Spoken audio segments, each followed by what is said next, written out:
Buenas noches. Buenas noches. Vamos a... Todos digan buenas noches. Buenas noches. Qué maravilla. Vamos, antes de esto, vamos a ver las personas que tenemos por aquí para ir entonces interactuando unos con otros. A ver, yo tengo a Yunia Espósito, a Carmen García, Martín Baltasar, Genoveva, Paul Romero. ¿Quién más está por allí? Pero que hay un ruido ahí. Hay mucho ruido. A ver, Di, ¿con quién estará por allí? En la parroquia de Nuestra Señora de Guadalupe hay bastantes personas, así que se pueden ir identificando uno a uno.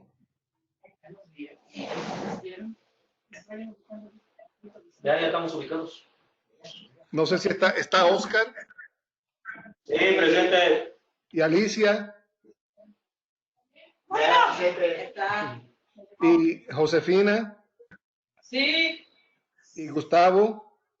Sí. Y don Miguel. Presente. Y el padre. El padre Marco. Sí, no. Acá está en la cocina. Okay. ¿Y quién más de Clio anda por ahí? Don Toño. Don Toño. Toño Solís. Socorro Blanco. Hernández. Socorro Hernández. Sí, es cierto. A mí no daría vergüenza su apellido. Ok, perfecto. Muy bien. Muy bien, perfecto. Entonces. Muy bien. Saludos. Gracias. Saludos. Oh, que nos invitó.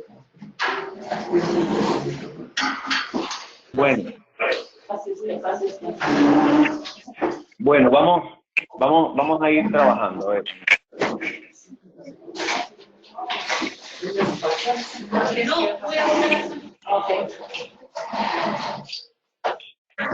A ver. ¿Ya? ¿Ya estamos?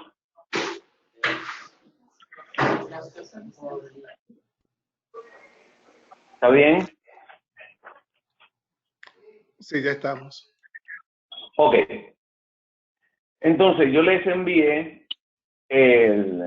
los temas y habíamos hablado hasta ahora de que la Biblia es un libro de apologética, en cuanto que hay realidades que necesitaban ser aclaradas, sobre todo en el tiempo de Babilonia y en el tiempo de la comunidad cristiana, y les puse el ejemplo de Génesis y Juan.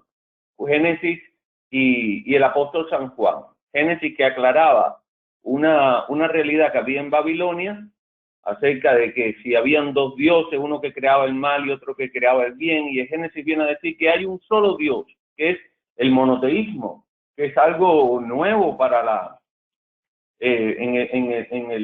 para los hebreos, para el mundo de aquella época es una cosa nueva. Lo que presentan los hebreos de que hay un solo Dios. Imagínense ustedes en una cultura politeísta.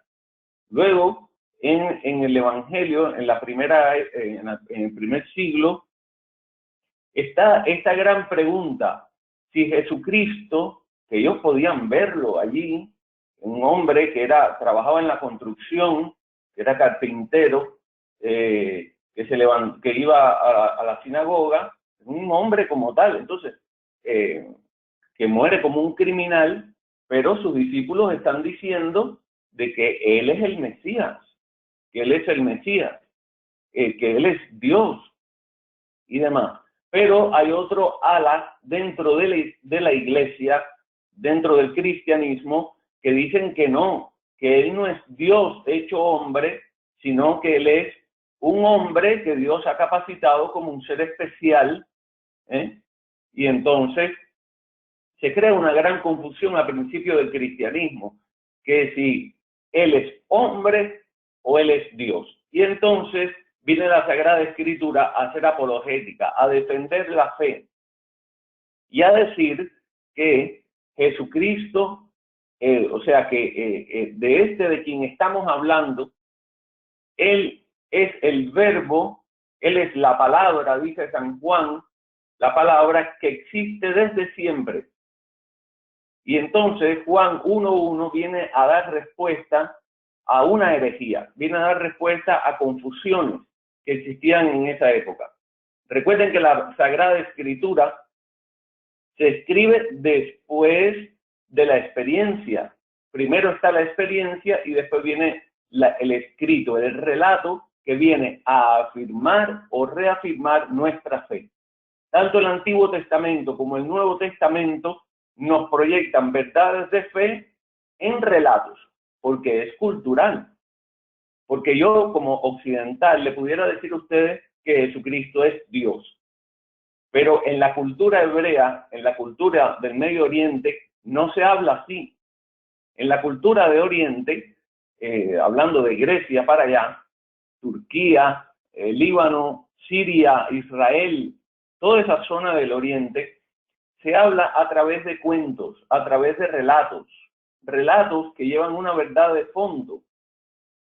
Por ejemplo, si van a decir que hay un solo Dios y todo lo que Dios ha hecho es bueno, bueno, ustedes pueden ver el relato. Ahora yo se los digo a ustedes y suena así muy sencillo, pero en la época, los orientales hablan de esta manera, a través de relatos. Y Dios hizo la luna, y vio Dios que era bueno. Y Dios separó la oscuridad de las tinieblas. Y pasó el primer día. Ven que es un relato de todo y todo. Y al final de todo, crea al hombre en el primer relato, un relato escrito por sacerdotes en Babilonia, que es la fuente la fuente P de los sacerdotes. Y entonces ellos hacen este relato, donde Dios, un solo Dios, lo ha hecho todo y constantemente está diciendo, lo ha hecho bueno, lo ha hecho bueno, lo ha hecho bueno. Y cuando llega el hombre, dice, él vio todo lo que hizo y fue muy bueno. Entonces el Antiguo Testamento hace una apología sobre esto, es la Génesis. Luego, Juan va a hacer una apología sobre esta herejía que hablaba de que Jesucristo era un hombre, de que Jesucristo era solamente hombre. Y nosotros creemos que Jesucristo es 100% hombre, 100% Dios. Nosotros no creemos que Jesucristo es 50% hombre, 50% Dios. Y entonces San Juan viene a reafirmar esta fe, que es la fe de la Iglesia, escribiendo que el verbo, la palabra, existía desde siempre en Dios y es Dios. Dice en el principio existía la palabra, ¿verdad? Y la palabra estaba en Dios y la palabra era Dios, el verbo. Pero fíjense, cuando nosotros nos referimos a Jesucristo antes de nacer, nos referimos a Él como la palabra, como el verbo, como el logos, llamaban los griegos. Pero no decimos, Jesucristo vivía en el principio con Dios. No. Jesucristo es el nombre del verbo ya encarnado. Jesús es su nombre. Entonces, Cristo es un título, ¿verdad? Cristo, el ungido. Jesús, el Cristo. Jesús, el ungido. Y nosotros le llamamos Jesucristo. Por eso hay muchas personas que también, que a la hora de predicar, es necesario no solo llamarle, no, porque Cristo hizo tal cosa, Cristo hizo tal otra. Está bien, pero ese no es su nombre no es Cristo. Cristo significa el ungido. Su nombre es Jesús. Por eso es tan importante a la hora de la predicación decir Jesús, el nombre sobre todo nombre, pronunciarlo, o Jesucristo, decir eso. Pero bueno, si ves que dicen Cristo, no pasa nada, tampoco le vaya a ir encima, ¿está bien?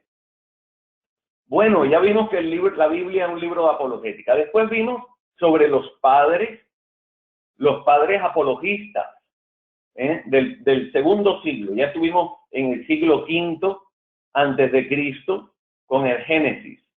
Estuvimos en el siglo I con San Juan. Ahora vamos a ir subiendo, Ahora vamos al segundo siglo con los padres de la iglesia, donde vemos que hacen apología a través de cartas a los emperadores. ¿Cómo es que hacen apología? Cuando un emperador, por ejemplo, le dice a Justino, Antonio Pío, que lo ven aquí en la pantalla, Antonio Pío en el año 1500, en el 155 después de Cristo, le dice a San Justino, cuéntame de los cristianos, ¿qué es eso que hablan de ellos? Cuéntame. Y entonces hacen una apología. Ahora, ¿qué cosa es la apología cristiana? La defensa de la fe. No es irle arriba al otro, sino es hablar de lo que nosotros creemos. ¿Está claro esto? ¿Les queda claro? Sí, profesor. Sí, muy claro. Muy bien. Entonces, no es criticar al otro, no es sacarle las tiras del pellejo al otro, no es ridiculizar al otro, no es ofenderlo, no es menospreciarlo, es amarlo y hablarle de lo que nosotros creemos. Eso es, porque perdemos tiempo discutiendo. ¿Recuerdan la carta de Santiago? De Timoteo, la carta de Pablo a Timoteo. No se den a discusiones, más bien habla de lo que tú has vivido, habla de tu comunidad, habla de tu iglesia, habla de Jesucristo, pero de lo que nosotros vivimos. Cuéntale del catolicismo, ¿sí? Entonces hay una carta muy famosa que yo se la envié por correo electrónico, que es la carta a Diogneto, que hay una carta muy larga, pero que es muy interesante, que ustedes deberían leer. ¿Alguno la leyó?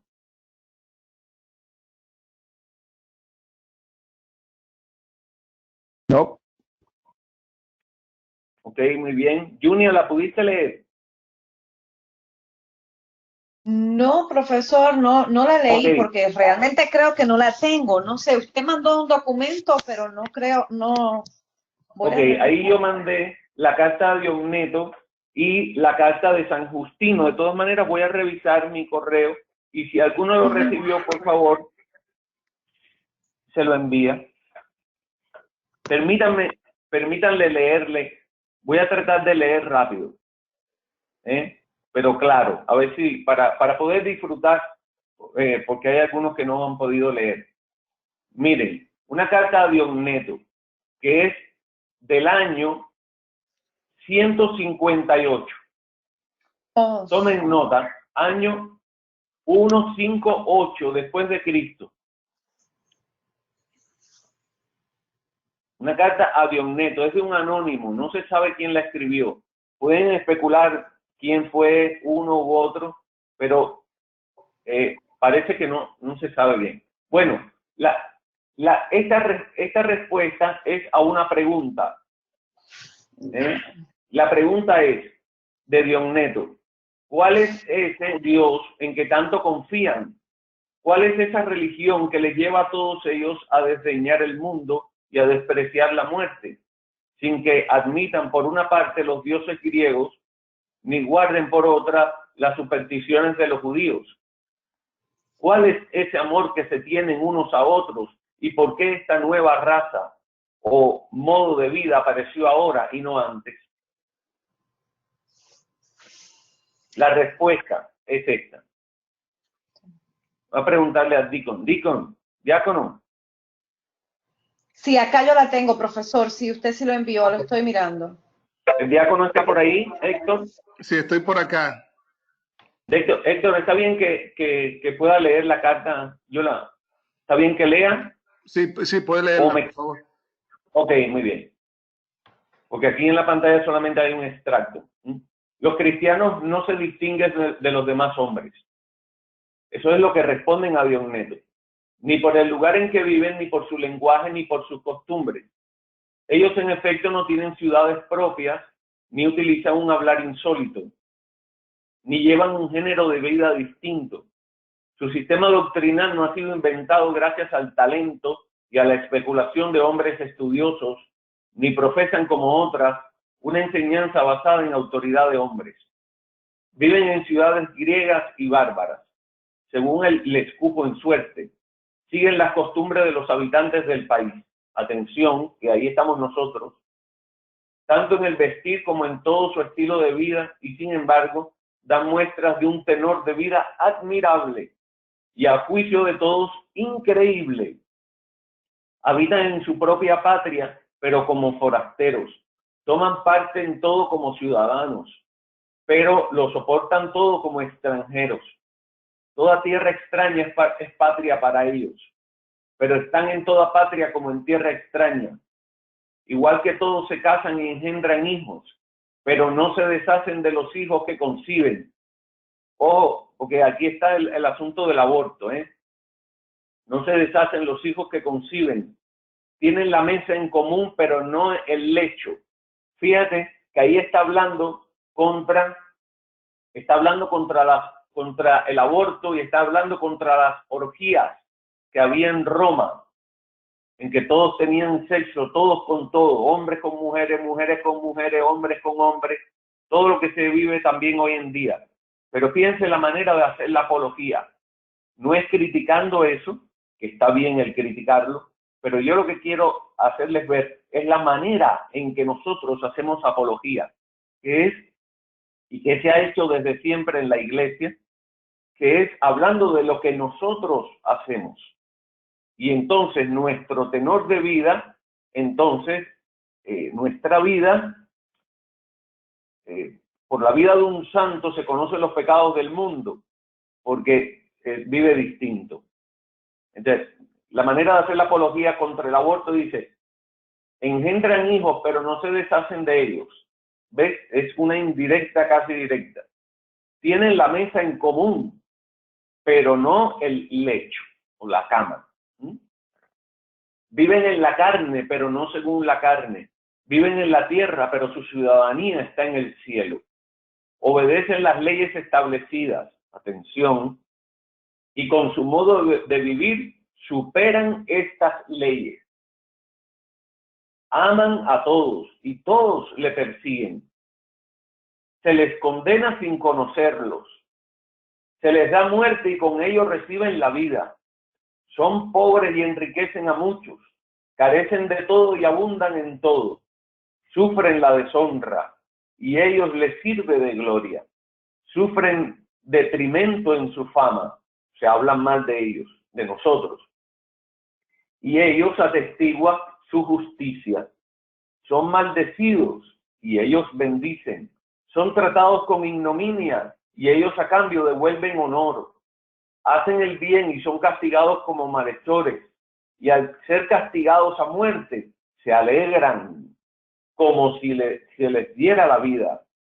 Los judíos los combaten como extraños y los gentiles los persiguen. Y sin embargo, los mismos que los aborrecen no saben explicar el motivo de su enemistad.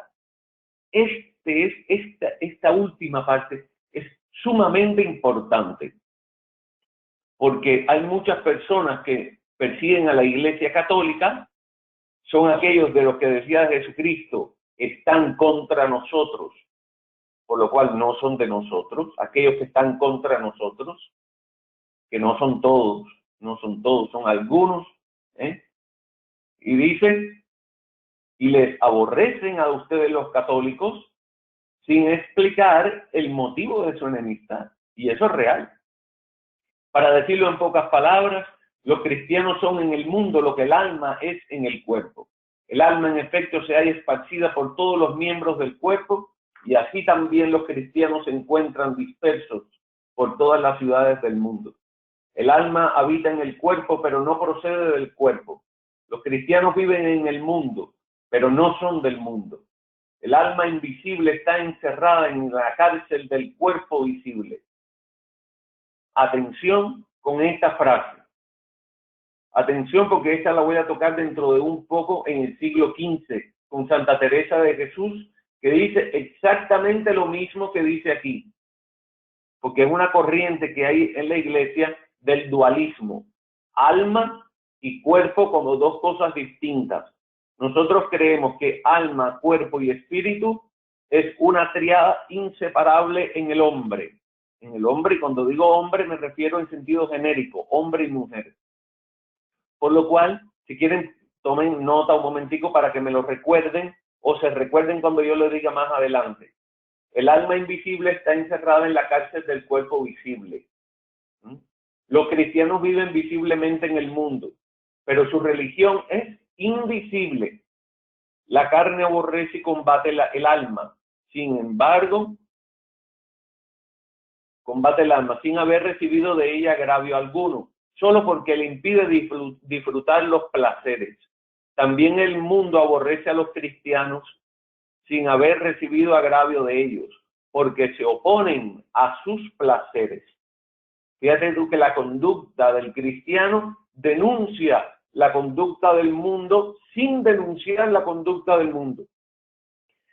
Sin tener que denunciar la conducta del mundo, tú, con tu forma de ser cristiana, denuncias el pecado del mundo.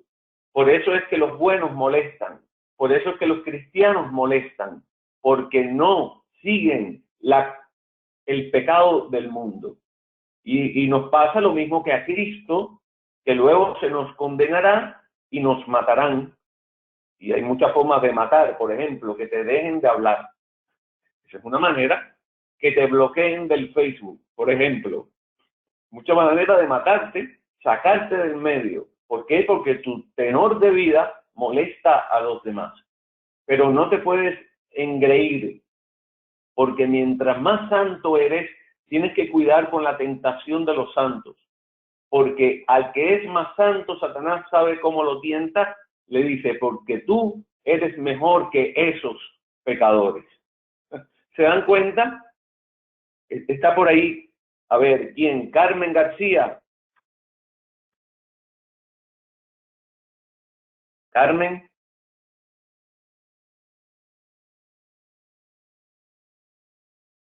¿Está Carmen?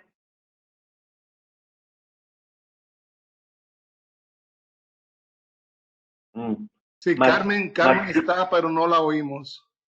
Ok, Martín Baltasar. Sí, aquí estoy, profesor. Martín, si tu tenor de vida es bien alto, tu vida espiritual es bien alta y llegas a un nivel de santidad muy alto, vas a recibir una tentación seguramente que va a hacer que te creas mejor que los demás. Que rechaces al otro que es un pecador y que anda por ahí pecando como un loco. Entonces te va a parecer a ti que eres mejor que él. Y no es así, Martín, no es así. No somos mejores que los demás por ser santos. Al contrario, nosotros hacemos la oración de aquel hombre que estaba de rodillas pidiéndole al Señor, ten piedad de mí que soy un pecador. Los santos no podemos tener, y cuando hablo no podemos tener, es porque San Pablo llamaba a los cristianos los santos, no podemos tener esa soberbia de aquel fariseo que decía, Señor, yo hago esto, yo hago lo otro, yo soy no sé qué, pero yo no soy como estos. Yo no soy como este que está ahí. Cuidado con despreciar a uno de los más pequeños, dice Jesucristo. Si tuviera que llamarles la atención y llamarme la atención a mí mismo, le llamaría la atención de esto. ¿Sí? De creernos mejores que los demás. A ver, que me fui del texto.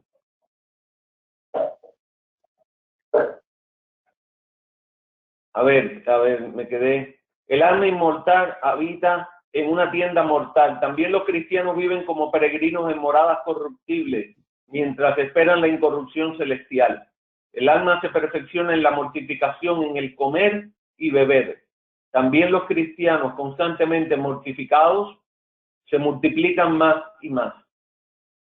Tan importante es el puesto que Dios les ha asignado, del que no le es lícito desertar. Eso se llama apostasía.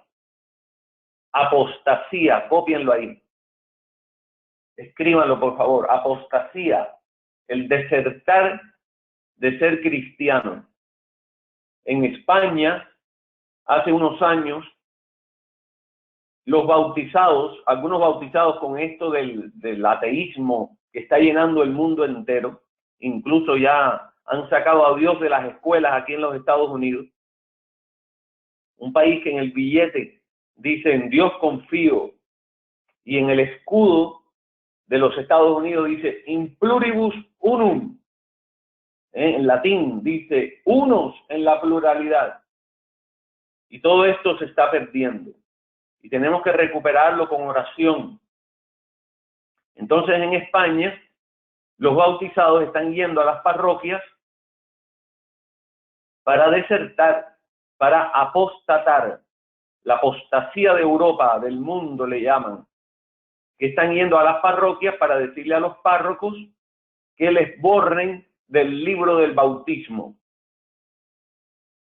Y nosotros, que trabajamos en la oficina de la parroquia, le decimos, eso es imposible. Eso es imposible. Pero bueno, es como que Dios te borrara a ti del libro de la vida, o borrara a alguien del libro de la vida. ¿Y Bueno, por qué esto ocurre en Europa precisamente? No sé qué explicación se le ha dado a esto. el ateísmo está llenando el mundo entero. Ya la Virgen de Fátima hablaba del peligro de que del comunismo y hablaba del peligro del ateísmo. Entonces, en muchos lugares hay ateos por todos lados, hay personas que no creen en Dios y hay cristianos que ya por una crisis de fe o demás, o porque se han dejado convencer, ya no creen en Dios. Y entonces, pero que tú no creas en Dios no significa que Él no exista. A veces somos muy prepotentes y pensamos que porque yo no creo en Dios, Dios no va a existir. No, Dios existe independientemente que creas en Él o no. Entonces, pero no sé qué ha pasado. Se están alejando de Dios muchas personas. Y entonces es necesario predicar. Es necesario predicar, evangelizar, hablar de Cristo. Hace 5 años, no quiero escandalizarlo porque quiero seguir la clase, pero hace 5 años cerraron 50 iglesias en... Espera un momento. Ani, ¿cómo se llama donde fuimos? Donde fuimos allá en Washington. Que fuimos allá a ver que fuimos con la gente de la iglesia. Pero ¿cómo se llamaba aquella ciudad? Bueno, hay una ciudad que es la primada de aquí de Estados Unidos. No recuerdo el nombre. Bueno, en Washington cerraron 50 iglesias católicas. De Baltimore. Esa ciudad es la primada. En Baltimore estaba... hay catolicismo de hace muchísimos siglos, desde el comienzo de la llegada de los inmigrantes. Y Baltimore cerraron hace 5 años para acá, cerraron 50 iglesias, porque no hay nadie que vaya. Se están yendo para la iglesia protestante. Y no solo eso, personas que han sido católicos, que llegan aquí a Estados Unidos de su país, han abandonado la iglesia por ir detrás del dinero. Porque trabajan tanto para hacer dinero, que han convertido el dinero en un ídolo y se han apartado de la iglesia, porque los mejores trabajos se los dan el domingo. Y los overtime y todas esas cosas. Pero bueno, nosotros tenemos que seguir orando para recapitular todas las cosas en Cristo, como dice la lectura de la carta de San Pablo. Recapitular toda, o sea, que todo tenga a Cristo por cabeza. Pero no se alarmen, ustedes no pierdan la fe. Para eso es esta clase, para que ustedes se mantengan y darle herramientas para que se mantengan en la iglesia de Jesucristo. Porque nada de esto conocen los protestantes, nada de esto conocen las iglesias congregacionalistas, porque nada de esto conocen las sectas, porque tenemos una historia de 2019 años. ¿Está claro? Sí. Bueno, les voy a compartir otra apología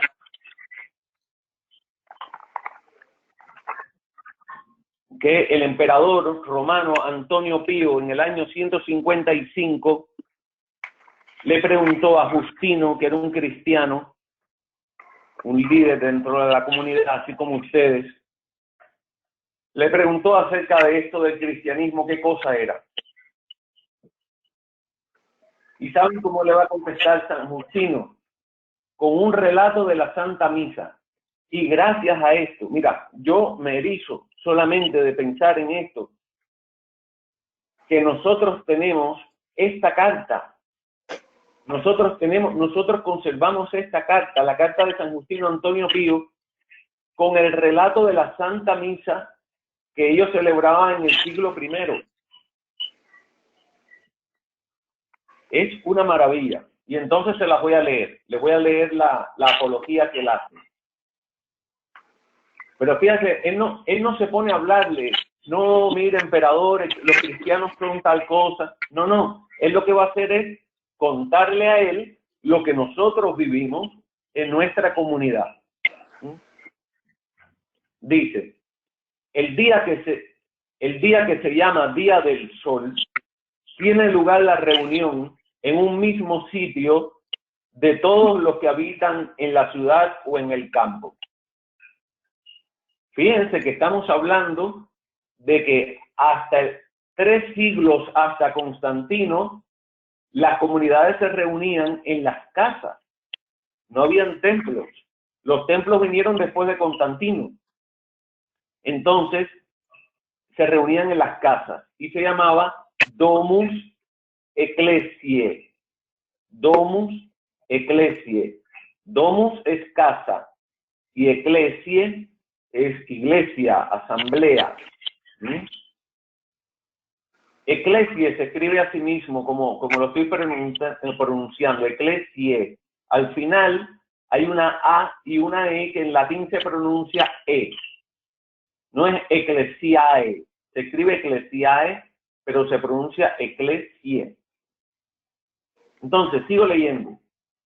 El día que se llama Día del Sol, tiene lugar la reunión en un mismo sitio de todos los que habitan en la ciudad o en el campo.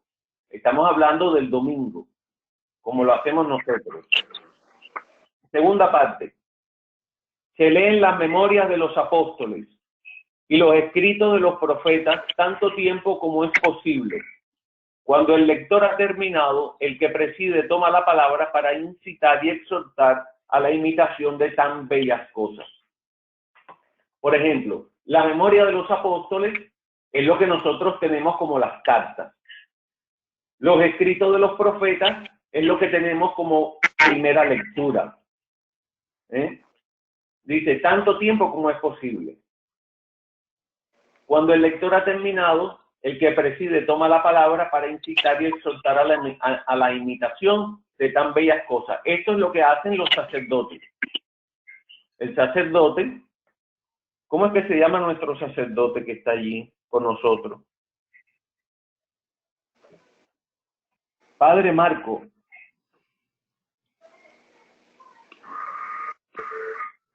¿El Padre Marco está? Sí, Víctor.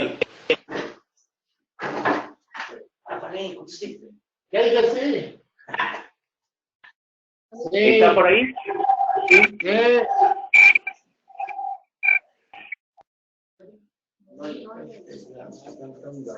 Presente. Presente. Ah, muy bien, Padre.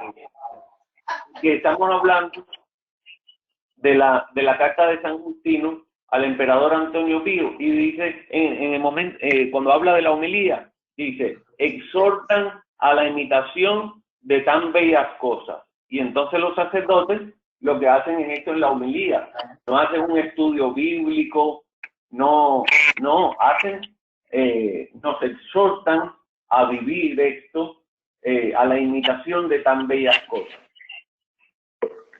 Bueno, continúo la carta. Luego nos levantamos todos juntos y oramos por nosotros. Está hablando de lo que nosotros conocemos hoy como la oración de los fieles. Luego nos levantamos todos juntos y oramos por nosotros. Fíjense que hay 4 peticiones claves. Una es por el Papa. Fíjense, en la oración de los fieles no es leer peticiones por leer peticiones. No, la Iglesia siempre ha tenido este esquema. Primero oramos por el Papa y por la Iglesia. Primero, tomen nota. En la oración de los fieles oramos primero por el Papa y por la Iglesia. Por los cardenales, por los obispos, por los diáconos, por las religiosas y los religiosos de congregaciones y también por todos los laicos, ¿sí? Después de orar por el Papa y por la Iglesia, oramos por los gobernantes. Y ya San Pablo nos había dicho que hay que orar por los gobernantes para poder vivir en paz, para que tengamos paz. Segunda, primero por la Iglesia, primero por el Papa y la Iglesia. Segundo, por los gobernantes. Tercero, oramos por los pobres. Y en los pobres podemos incluir a todos los ancianitos que viven solos, a las personas que están en las cárceles, podemos orar por los huérfanos, por las personas que están metidas en la prostitución, por los pobres. Y luego oramos por nuestra comunidad. Por ejemplo, cuando estamos en Nuestra Señora de Guadalupe, por nuestros hermanos de la parroquia de Guadalupe, ¿verdad? Pero fíjense que las peticiones no decimos, te pedimos, Señor, por nuestra comunidad. Pero ¿qué es lo que vas a pedir? Tienes que decir qué es lo que pides. Te pedimos, Señor, por los miembros de nuestra comunidad, para que nos lleguemos a amar como Cristo quiere. Entonces se terminó la oración. Muy bien. Entonces primero se ora por el Papa y la Iglesia, después se ora por los gobernantes, luego se ora por los pobres, y luego se ora por la comunidad cristiana. Muy bien. Sigue San Justino.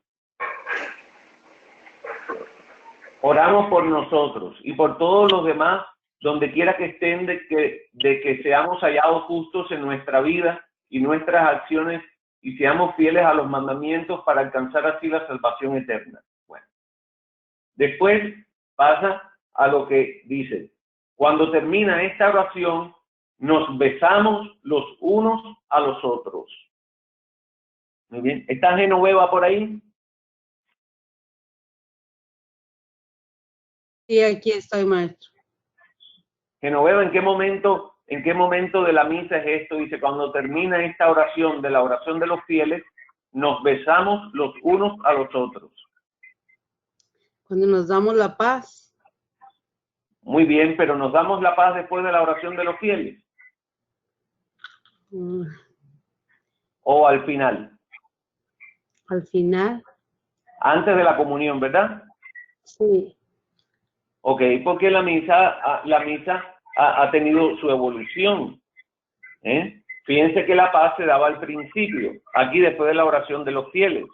Ahora se ha pasado un poquito para el final, ¿verdad? Más pegadita a la comunión. Pero bueno, ya esos son clases de liturgia, así que seguimos. Luego se lleva al que preside a los hermanos pan y una copa de agua y de vino mezclados, que es la presentación de las ofrendas. Dice San Justino, luego se lleva al que preside, al sacerdote, pan y una copa de agua y vino mezclados. Claro, en aquel tiempo era así. Ahora el sacerdote es quien echa el agua en el vino, ¿eh? Y entonces lo mezcla. Esa es la presentación de la ofrenda. Luego continúa. El que preside toma y eleva alabanzas y gloria al Padre del universo por el nombre del Hijo y del Espíritu Santo y da gracias, que en griego es Eucaristía. La palabra Eucaristía en griego es acción de gracias. Largamente. Ustedes ven como el sacerdote largamente hace una oración, porque hayamos sido juzgados dignos de estos dones. Entonces, esta es la liturgia eucarística que nosotros conocemos. Y luego nos va a relatar otra parte, y dice que es la parte de la comunión. Dice, cuando terminan las oraciones y las acciones de gracias, todo el pueblo presente pronuncia una aclamación diciendo amén. Ese es el momento, el amén, el gran amén, que se aconseja que el coro pues haga un amén así bien solemne, bien lindo, para darle importancia a este amén. ¿Qué significa? Así es. Yo creo en eso. Fíjense que amén no es así sea, no sé, se queda así como en el aire, así sea. Amén es hágase, como tú estás diciendo. Fiat, dice en latín, fiat, en español, hágase, en hebreo, amén. Cuando el que preside ha hecho la acción de gracias y el pueblo le ha respondido, lo que entre nosotros se llaman diáconos, fíjate, y ahora también, diáconos, distribuyen a todos los que están presentes pan, vino y agua eucaristizados. O sea, cambia, no la materia sigue siendo pan y vino, pero cambia la forma, la sustancia de adentro, y los lleva a los ausentes. Fíjense, esto no existe en la iglesia, en la iglesia anglicana, y fíjense, aquí está, lo llevan a los ausentes con la comunión, no sé, a no ser que sea una iglesia anglicana muy reformada, ¿verdad? Porque ellos no tienen sagrario. Lo que se come en la iglesia anglicana, igual que la iglesia luterana, que son las iglesias históricas que mantienen la misa. La iglesia presbiteriana, la iglesia episcopal y la iglesia luterana mantienen la misa. Entonces, pero lo que se consagra se comulga allí y no se guarda la reserva. Nosotros sí, pero existe desde aquel tiempo. ¿Por qué se guarda en la reserva? Porque se le lleva a los ausentes, el pan y el vino mezclado con agua, eucaristizados. Y aquí está el rito de la comunión. Muy bien, ese es el relato tan hermoso de San Justino. Está por ahí Paul Romero.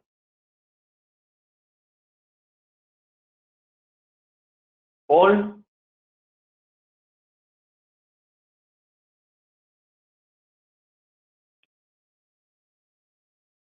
Diácono.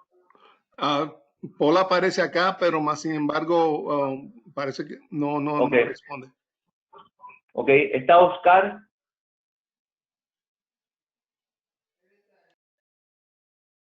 Oscar. ¿Mande? Sí, presente. Oscar, ¿qué te ha parecido esto? A ver, ¿cómo?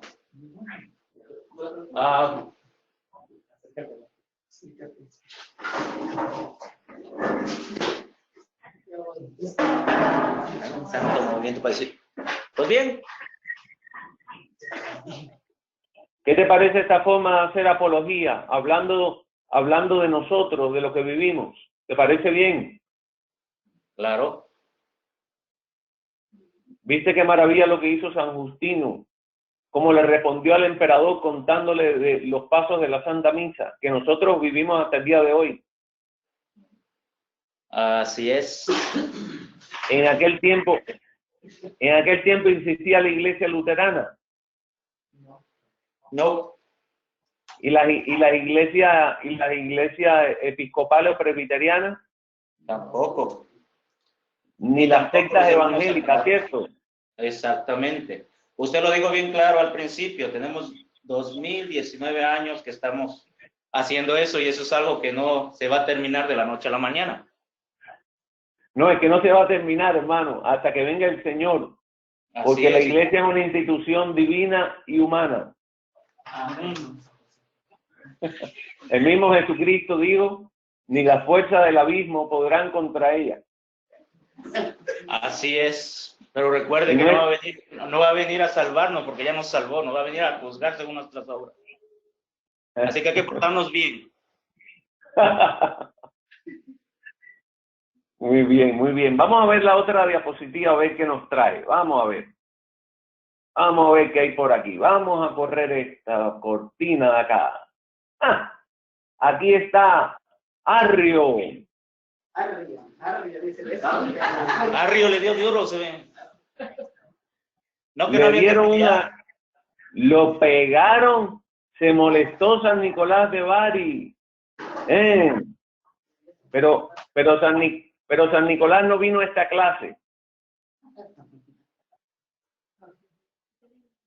Bueno, pero ese es el celo por las cosas del Señor. San Nicolás de Bari golpea la cara a Arrio. ¿Por qué pasó esto? Porque Arrio era un presbítero de la iglesia, y defendía que Jesús, y predicaba en el púlpito que Jesús había sido creado. O sea que Jesús era una criatura como nosotros. Pero ¿cómo se le ocurre a un presbítero decir esto? Si esta es la fe de la iglesia. Ya lo había dicho el apóstol San Juan, hermano. ¿Cómo a Arrio se le va a ocurrir decir esto? Ya la iglesia lo había dicho en Juan 1:1. El verbo está en el Padre, el verbo está en Dios y el verbo es Dios. ¿Cómo va a venir un presbítero en el siglo IV a decir que Jesucristo ha sido creado? Pero esto no viene de la noche a la mañana. Esto no viene de la noche a la mañana. Ya había una herejía que se llamaba el gnosticismo. Le ponen una G delante. A ver si logran hacerlo. Una G delante. Gnosticismo. Y la gnosis es el entendimiento. La gnosis es el entendimiento, la razón. ¿Y saben lo que decían los gnósticos en el primer siglo de cristianismo y segundo siglo, que hizo mucho daño a la iglesia? Y todavía hay algunas personas que piensan así, gracias a Dios, fuera de la iglesia, pero que son herederos de este pensamiento gnóstico. El gnosticismo lo que dice es, escuchen porque esto es muy importante, porque luego van a entender lo que piensan los testigos de Jehová. Atención, en este pecado no caen los luteranos ni todos los tridentinos, todos los trinitarios, todas las personas que creen en la Trinidad no caen en este error. Pero ¿qué dicen los gnósticos? Dice de que de Dios, imagínense que Dios sea esta, ¿ustedes me logran ver? ¿Me están viendo bien? ¿Sí? Sí. Sí, Anís. sí. Sí lo vemos. Ok, ¿Anicia está por ahí? ¿Anicia?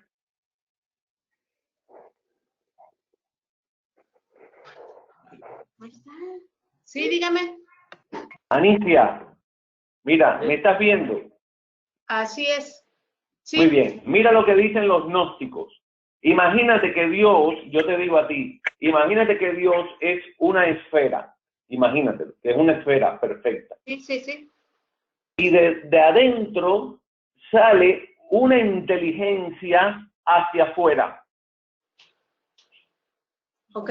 O sea, esta inteligencia que ha salido hasta afuera ha sido creada.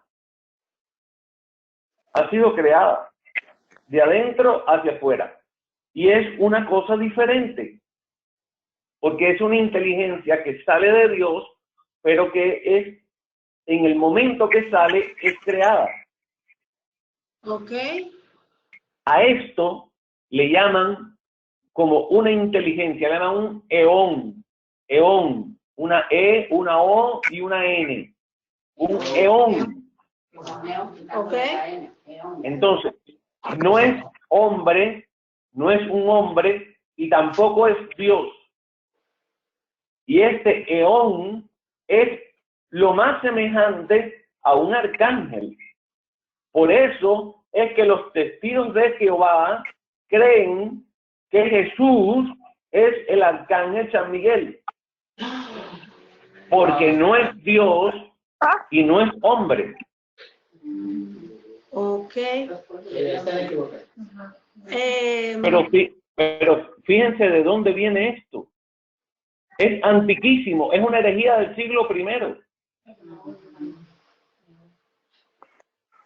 Yo me quedé con qué tenía que ver con los trinitarios. Ahí no. No. Nosotros somos trinitarios, nosotros creemos en la Santísima Trinidad. Claro que sí. Por eso es que Las iglesias históricas, como son, mira, las iglesias históricas, como son la iglesia anglicana, presbiteriana y episcopales, y la iglesia luterana, sí creen en la Santísima Trinidad. Ok. Las iglesias congregacionistas o congregacionalistas de congregación, sí creen en la Santísima Trinidad, que son los adventistas del séptimo día y los bautistas. Ajá. Ya. Y metodistas también. Aunque los metodistas vienen de la iglesia de Inglaterra, pero ya no tienen misa. No tienen misa. Es una iglesia congregacionalista también, ¿no? Que incluso tienen obispo y todo.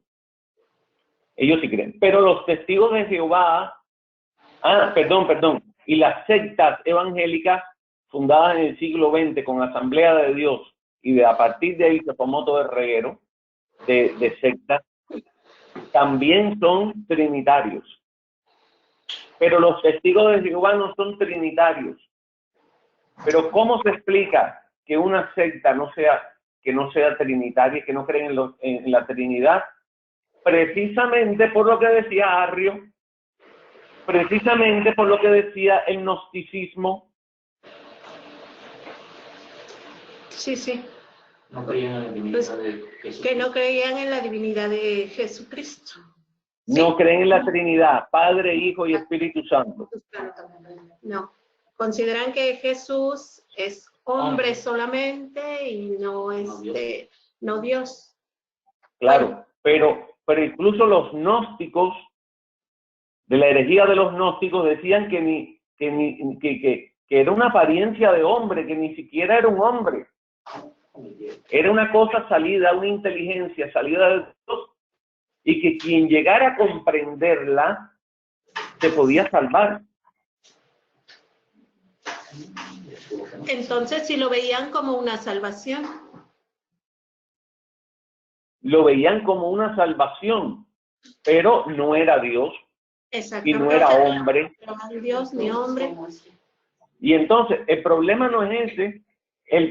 Uno de los problemas fundamentales del gnosticismo es que si tú tenías la inteligencia dada por Dios para comprender esto, entonces tú habías sido elegido.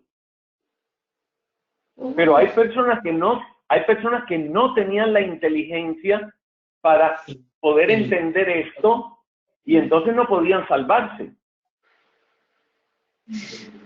Uy, pues éramos muchos entonces, Sí, los muchos. que no Exactamente, teníamos salvación. exactamente. Entonces lo que decían los gnósticos era que la salvación era para unos pocos, para unos elegidos, a los que Dios le daba ese don para poder entender estas cosas. ¿Qué te parece? No, pues demasiado profundo. No, es una herejía. La salvación es universal. La salvación es para todos. Cristo murió por todos. Sí, eso sí me queda claro. Exactamente. Pero los gnósticos no decían eso. Y entonces, ahora viene este presbítero, este sacerdote que se llama Arrio de Alejandría. Alejandría es Egipto. Egipto. Ok.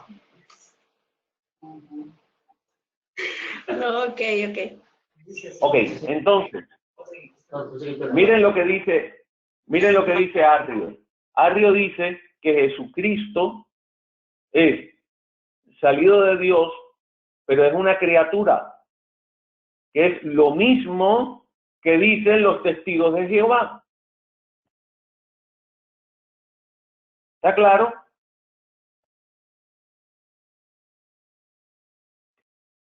Deacon. Sí, para mí sí.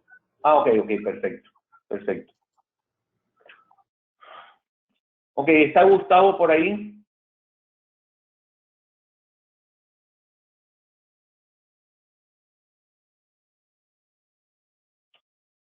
Ok.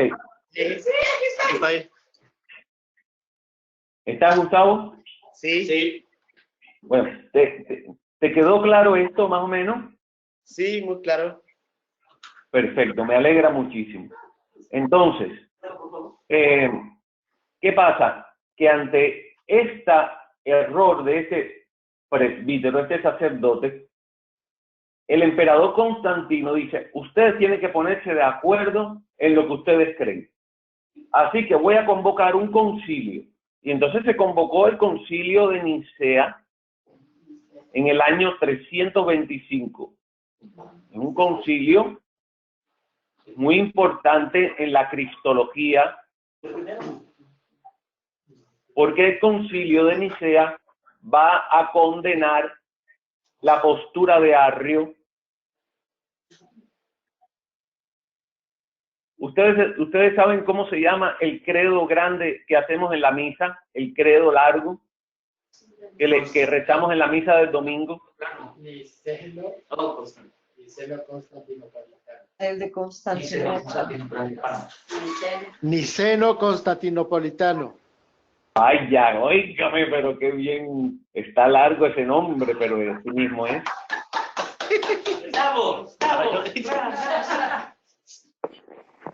Muy bien. Oye, eso merece un aplauso, esa maravilla. Vamos a hacer fiesta. Oye, Niceno Constantinopolitano. Fueron dos concilios para aclarar esto de Jesucristo. Qué tremendo. Entonces, ahí están escribiendo, y no sé cómo escribir aquí ahora. Sigo. Bueno, yo no sé cómo escribir, así que yo, para que no se rompa esto, porque, a ver, bueno, ya, no sé cómo hacerlo.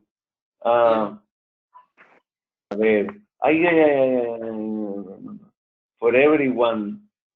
No, mire, yo no voy a hacerlo porque si no, otro día. Aquí se puede poner Niceno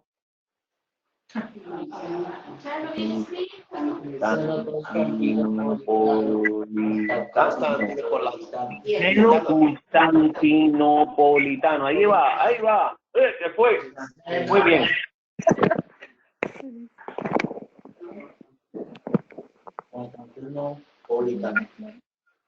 Bueno, atención. De Nicea y de Constantinopla.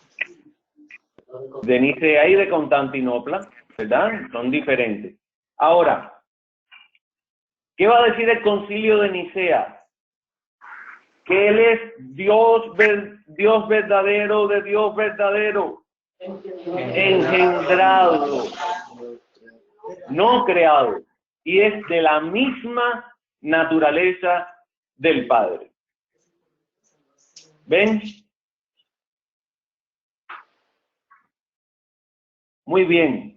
¿Está claro eso? Sí. Sí. Muy bien. A ver, ¿dónde está don Miguel? Ahí está.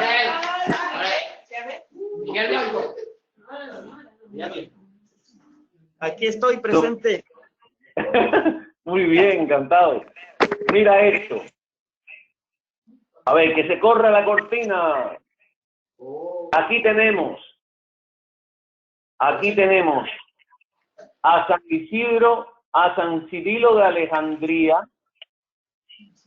y tenemos a Nestorio, que es un obispo, un patriarca de Constantinopla. Ya no estamos hablando de un presbítero, estamos hablando de un obispo, de un patriarca de Constantinopla, que es allá en Arrio era de Alejandría en Egipto, y Constantinopla es Turquía. ¿Está bien?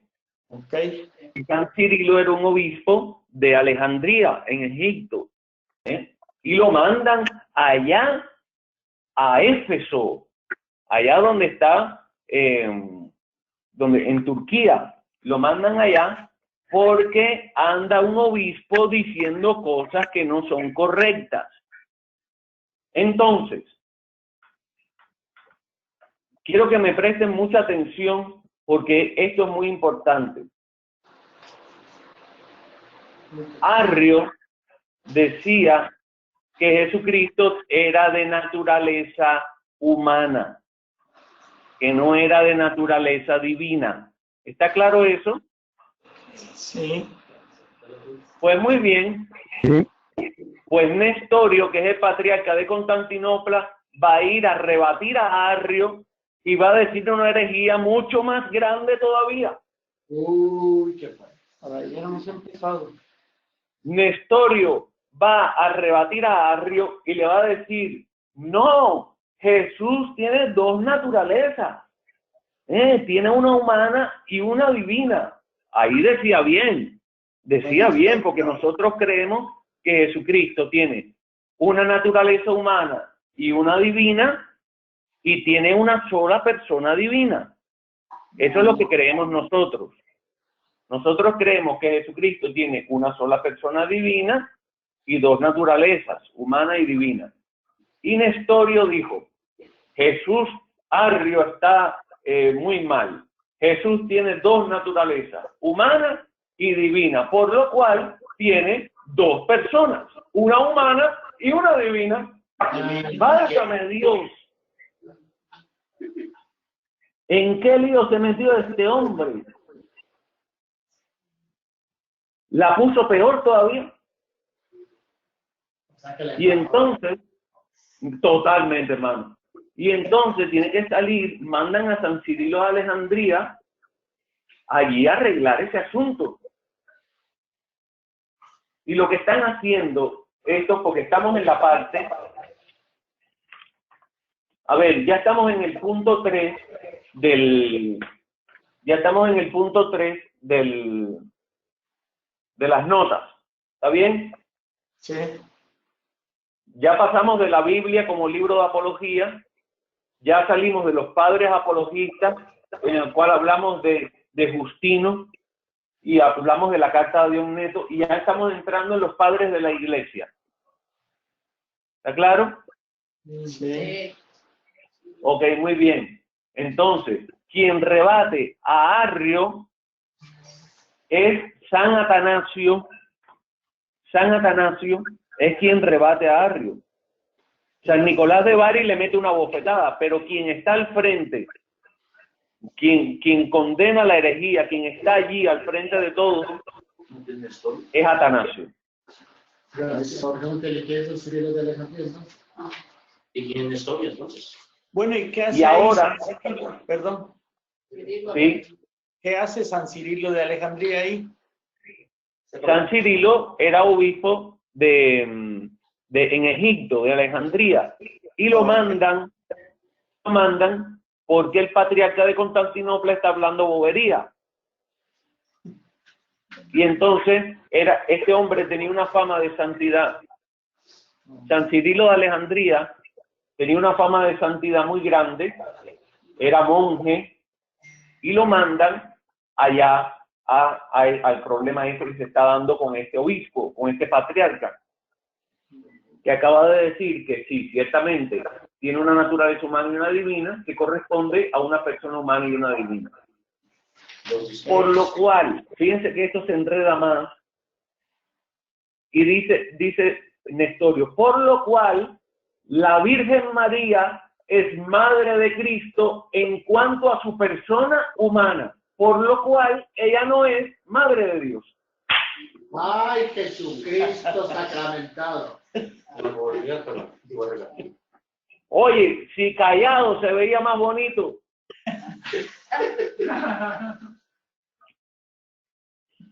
¿Qué clase de enredo?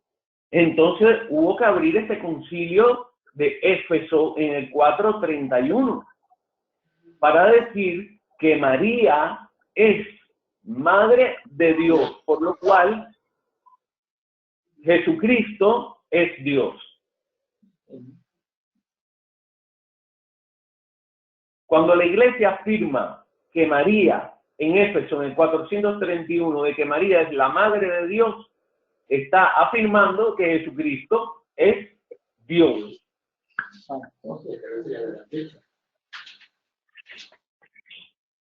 Oye, ¿a qué hora terminamos nosotros? Ya. ¿Dónde está el diácono? Sí, no, aquí estoy. Nos faltan 20 minutos. Puedes seguir. Ok. Interesante. Esto es una hora, diácono. No, es hora y media, padre. Ya quieren terminar. Bueno, ya falta poquito.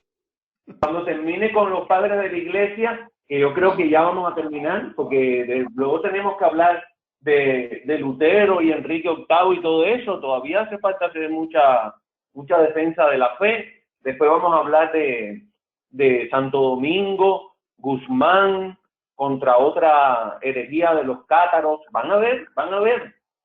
Todas estas cosas se repiten con el tiempo.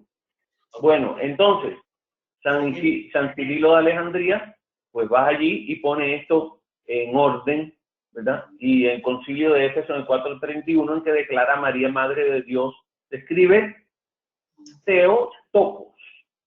Teo como Dios. Teo, en griego, Teo. Tokos. T-E-O, Teo, significa Dios. Y Tokos significa la madre. T-O-K-O-S. Claro, como no tenemos la escritura griega, pues yo se lo digo así con el abecedario nuestro, ¿no? Entonces, Theotokos es madre de Dios. ¿Por qué aquí no estoy? Dios, la que tiene a ¿Puede repetir de vuelta, por favor? Diga. ¿Lo puede repetir de vuelta, por favor, la palabra? La voy a escribir. Se llama Teo. Lo voy a separar, pero va junto. Theotokos. Theotokos con K. Hay personas que ponen una T-H-O, feo, porque es una sigma, pero para no estar reescribiendo en griego ni hacer alarde. Entonces, Theotokos. Profesor, ¿significa madre de Dios? Madre de Dios. Theotokos, madre de Dios. Profesor, soy la esposa del diácono. ¿Es Dei para? Diga. Dei para. No entiendo qué me dice. Ve para la clase porque ya salgo. Entonces, Ok, gracias. ¿Es Dei para o Theotokos? Ok. Ok, Theotokos es la Madre de Dios. Y entonces, pues entonces se afirma esto. Santa María, Madre de Dios, ruega por nosotros pecadores, ahora y en la hora de nuestra muerte. Era la fe de la Iglesia, no estamos diciendo nada nuevo. Esto no es que a partir de ahí empezamos a creer en eso, no, es que eso siempre se creyó en la Iglesia. Y producto de este problema, entonces hay que ponerlo por escrito. Hay que llamar un concilio y hay que dejar las cosas bien asentadas en los concilios. Así pasó en el concilio de Nicea, así va a pasar en el concilio de Éfeso, y luego va a pasar en el concilio de Constantinopla, y así. Y las cosas se van a dejar muy claras. Luego después, cuando venga Lutero y Calvino y toda esta gente, luego se hará otro concilio, el concilio de Trento, que va a sentar las bases de nuestra fe. Pero bueno, eso es todo. Déjame ver qué hay en la otra diapositiva. No, ya no, eso es para otro momento, ¿eh? Santo Domingo Guzmán, pero no, eso a ver, que me va a hacer quedar mal aquí. Bueno, nos quedamos ahí. Entonces, para un momentico, para hablar con Montoño. ¿Montoño está ahí?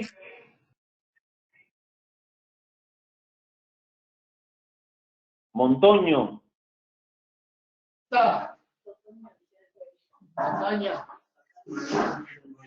¿Cómo estás? Es Bien. Toño, no Montoño, con Toño. ¿Ontoño? No, Toño. Ah, Toño. Antonio, perdón. Pero ese es el nombre. Sí. Muy bien. Toño, ¿qué te pareció la clase? Estuvo muy bien. Muy bien, ¿qué se te quedó? Todo. ¿Qué? De todo lo que hablamos, mira, de todo lo que hablamos, ¿qué se te quedó? Cualquier cosa que tú me digas, pero ¿qué se te quedó?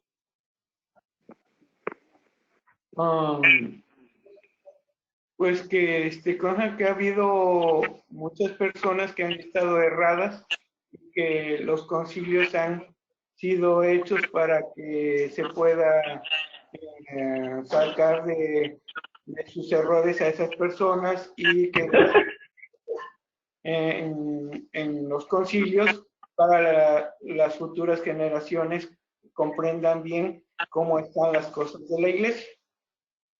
Muy bien, muy bien. Y de la misma manera se escribió el Génesis, de la misma manera se escribió los Evangelios para asentar nuestra fe, para asentar las verdades de nuestra fe por escrito y que quedaran para la posteridad. Vamos a darle un fuerte aplauso a Toño. ¡Venga! ¡Que viva Toño! Bueno, vamos a pedirle al Padre Marco, pues siempre le digo al diácono, pero si el Padre Marco pudiera hacer la oración para despedir. Claro que por sí. favor. Y encienda la cámara, padre, para verlo. Ay, me conoce, diácono. A ver. Y como, bueno, yo no veo nada, no importa. Nosotros nos conectamos un poquito tarde, pero aquí estuvimos. Solo alcanzamos a escuchar donde empezó a hablar acerca del alma, del cuerpo y del espíritu. Muy bien, pero el Padre está ahí. Sí. Bueno, venga, a ver si puede hacer una oración final, por favor. Míralo. Mire, ahí estoy. En nombre del Padre, del Hijo y del Espíritu Santo. Amén. Amén. Señor, te damos gracias por esta enseñanza y te pedimos que no solamente se quede en el día de hoy, sino que lo pongamos en práctica todos los días para poder conocer mejor nuestra fe. Pedimos que bendigas a todos los que hemos estado escuchando, al profesor también, que siga con ese ánimo, animándonos a aprender cada día más. Todo lo ponemos en las manos de Jesucristo, nuestro Señor. Amén. Amén. Padre y del Espíritu Santo. Gracias a todos. Muchísimas gracias a todos. Que Dios los bendiga. Camario. Marisela. Bye, Marisela, esposo. Chao.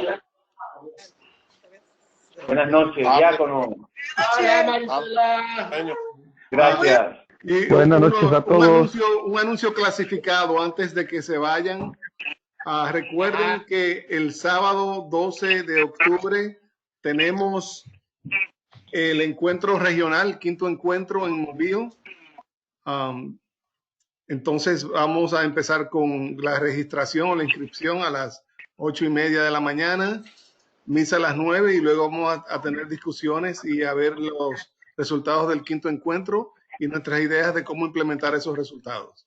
Así que por favor llamen a la oficina ustedes que son líderes, a la oficina del Ministerio Hispano para que se inscriban. Ok. Muy bien. Mira Martina. Nos vemos. Amparo, mira Amparo, salió allí. Chao, nos vemos. Bye. A ver cómo se cierra esto.